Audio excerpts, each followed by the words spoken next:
আজকের দিনটা নাচা গানের মধ্যে গেলেও আমার জন্য শান্তি পাওয়া ছিল না।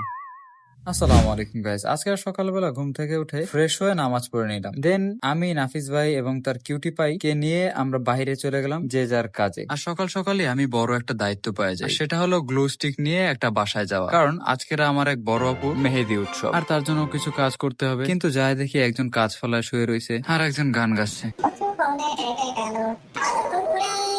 যাই হোক, এদিকে একটা জিনিস দেখলাম যে আমার এক বড় আপু যে কাজটা 1 মিনিটে করতেছিল, সেই কাজটা এক বড় ভাই এত স্লোই করতেছিল যে 5x স্পিড দিয়ে মনে হচ্ছে যে সে নর্মালি করতেছে। দেন আমি দোকানে যাওয়ার উদ্দেশ্যে আমার বাসার দিকে রওনা হয়ে গেলাম, কিন্তু বাইরের পরিবেশটা এতই মনোরম ছিল যে আমি অল্প একটু রেস্ট নিতে যাই ছোট্টখাট্ট একটা বড় ঘুম দিয়ে দিলাম। দেন ঘুম থেকে উঠে গোসল আদি সেরে নামাজ কালাম পড়ে আমি বাহিরের দিকে রওনা হয়ে গেলাম। মাগরিবের নামাজ আদায় করে আমি আমার বন্ধুর বাসায় যাই, যেহেতু ও খুবই অসুস্থ। কিন্তু যাই দেখি আমার বন্ধু বিন্দাস গেম খেলতেছে। যাই হোক, দুইজনেরই খিদা লাগায় আমি কিছু টাকা নিয়ে চটপটি খাওয়ার উদ্দেশ্যে বাইরে রওনা দিই। বাট ব্যাড লাক, সেই দোকানটা আজকে বন্ধই ছিল। বাট আমি আমার খাওয়া দাওয়ার প্ল্যান কখনোই ভেস্তে যাইতে দিই না। আর তারই প্রেক্ষিতে আমি আমার কিছু ফেভারিট ভাজা পোড়া নিয়ে চলে যাই। আর সেই খাবার দেখে আমার বন্ধু নাচানাচি শুরু করে দেয়। দেন আমরা বারান্দায় বসে আর্জেন্টিনা ভার্সেস ইজিপ্ট খেলা দেখতে থাকি। আর আর্জেন্টিনার এই আকস্মিক জয় দেখে আমরা দুইজনই সারপ্রাইজড হয়ে যাই। এদিকে যেহেতু আমার বন্ধু অনেক অসুস্থ, তাই আমার বন্ধুর জন্য কিছু স্পেশাল জিনিস নিয়ে আসি আমার বাসা থেকে। কিন্তু ও যা আমার সাথে করলো তা বলার বাইরে।